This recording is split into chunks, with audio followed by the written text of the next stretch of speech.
Micro ಫೈನಾನ್ಸ್ನಲ್ಲಿ ಸಾಲ ಪಡೆದು ದಂಪತಿ ಎಸ್ಕೇಪ್ ಆಗಿದ್ದಾರೆ. ಸ್ವಸಹಾಯ ಸಂಘದ ಮೂಲಕ ಸಾಲ ಪಡೆದಿದ್ರು ದಂಪತಿ. ಕೊಪ್ಪಳ ಜಿಲ್ಲೆ ಬೂದುಗುಂಪ ಗ್ರಾಮದಲ್ಲಿ ಈ ಘಟನೆ ನಡೆದಿರೋದು. ಲಕ್ಷಾಂತರ ರೂಪಾಯಿ ಸಾಲ ಪಡೆದು ಊರು ಬಿಟ್ಟಿದ್ದಾರೆ ದಂಪತಿ. ರಾಜಸ್ಥಾನ ಮೂಲದ ದಂಪತಿಯಿಂದ ಭಾರಿ ವಂಚನೆ ನಡೆದಿದೆ. ಕಿಶನ್ ಸಿಂಗ್ ಮತ್ತೆ ಸ್ವಪ್ನಾ ಸಿಂಗ್ ದಂಪತಿ ಪಂಗ್ನಾಮ ಹಾಕಿರೋದು. 22 ಲಕ್ಷಕ್ಕೂ ಹೆಚ್ಚು ರೂಪಾಯಿ ಸಾಲ ಪಡೆದು ಈ ರೀತಿಯಾಗಿ ದಂಪತಿ ಎಸ್ಕೇಪ್ ಆಗಿದ್ದಾರೆ.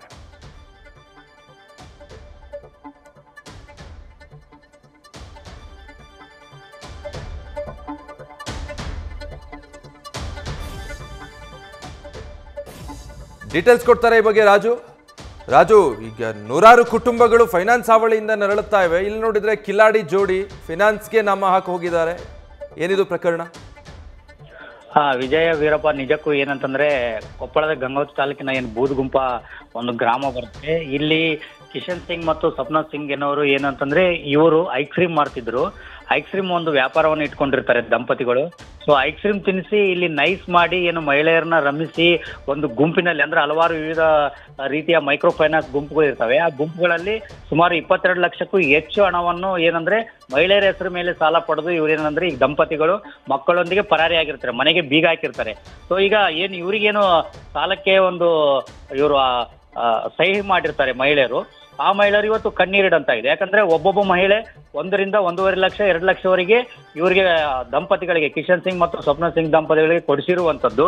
ಸೊ ಹಾಗಾಗಿ ಇವರು ಹಲವಾರು ಅಂದ್ರೆ ವಿವಿಧ ಹಳ್ಳಿ ಅಕ್ಕಪಕ್ಕ ಹಳ್ಳಿಯಲ್ಲಿ ಮತ್ತು ತಮ್ಮ ಹಳ್ಳಿಯಲ್ಲಿ ಏನಂತಂದ್ರೆ ಮಹಿಳೆಯರನ್ನ ಪುಸಲಾಯಿಸಿ ಮತ್ತು ಅವ್ರ ಯಜಮಾನರುಗಳನ್ನ ಮನವೊಲಿಸಿ ಏನಂತಂದ್ರೆ ನಾವು ಸಾಲ ಕಟ್ತೀವಿ, ನಮ್ದು ವ್ಯಾಪಾರ ಇದೆ ಅಂತ ಹೇಳಿ ನೈಸ್ ಮಾಡಿ ಅವರನ್ನ ಹಣ ಪಡೆದಿರ್ತಾರೆ. ಈಗ ಈ ನೈಸ್ ಮಾಡಿದಂತ ಈ ಸಿಂಗ್ ದಂಪತಿಗಳು ಏನಂತಂದ್ರೆ ಈಗ ಅವರು ಮೂಲತಃ ರಾಜಸ್ಥಾನದವರು, ಕಳೆದ 20 ವರ್ಷಗಳಿಂದ ಇಲ್ಲಿ ಬೂದುಗುಂಪದಲ್ಲಿ ವಾಸವಾಗಿರ್ತಾರೆ. ಸೊ ವಾಸವಾಗಿ ಇಲ್ಲಿ ಎಲ್ಲರನ್ನ ಸಂಪರ್ಕ ಬೆಳೆಸ್ಕೊಂಡು ವ್ಯಾಪಾರದಲ್ಲಿ ತೊಡಗಿರ್ತಾರೆ.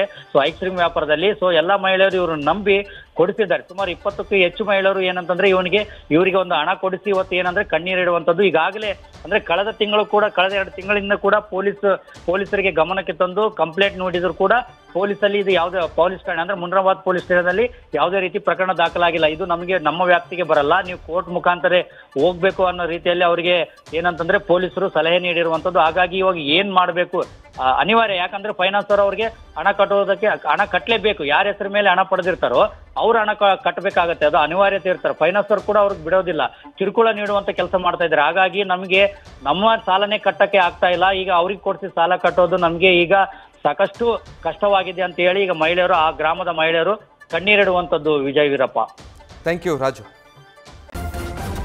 ನ್ಯೂಸ್ ಫಸ್ಟ್ ನಿರ್ಭೀತಿಯಿಂದ ನಿಮ್ಮ ಪರವಾಗಿ.